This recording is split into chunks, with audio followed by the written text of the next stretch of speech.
We are answering questions for people who have come to rely on telehealth or virtual doctor visits to get their prescriptions. Yeah, so beginning January 1st, the rules in Georgia have changed surrounding whether controlled substances can be prescribed without an in-person visit. So to break it all down for us tonight, our Brittany Klein-Peters joining us in studio. So Brittany, here's the question. Does this mean that this is the end of telehealth prescribing? Yeah, that's definitely the question on a lot of people's minds. Good evening to you both. So not necessarily. According to the Georgia Composite Medical Board, the new rule just appears to make it a bit tougher for doctors to prescribe controlled drugs such as Adderall, Ambien, and even cold medicines like Robitussin AC.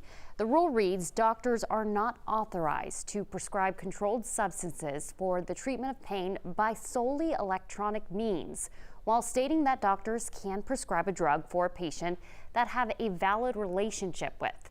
I spoke with a local doctor who tells me the language is somewhat confusing, which is why he says he's no longer conducting telehealth visits until there's more clarity.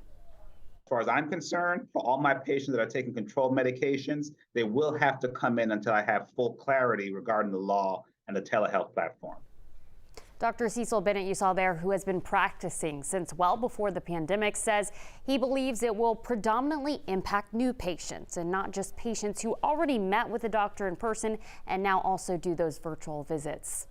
It's my understanding that if the provider has an established relationship with the patient, it's a patient they've seen for quite a while, they've had in-office visits with the patient, and the patient needs a visit to renew a prescription, it's my understanding that that is okay. Dr. Bennett also shared with me that he is concerned how these new rules could impact the disabled and elderly community who have come to rely on virtual visits over the last few years. You may be talking about a patient who has, significant lower back injury and unable to come to the office for their refill. Am I going to be barred from doing a telehealth visit, verifying, what they're taking and saying, okay, we're going to go ahead and electronically prescribe another prescription to you? Or I'm going to say, sorry, we can't do anything until you physically come to the office.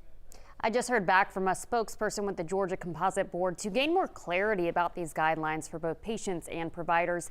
They told me the decision does not forbid teleprescribing, adding that the board is meeting tomorrow to discuss feedback they've received regarding their decision. Guys.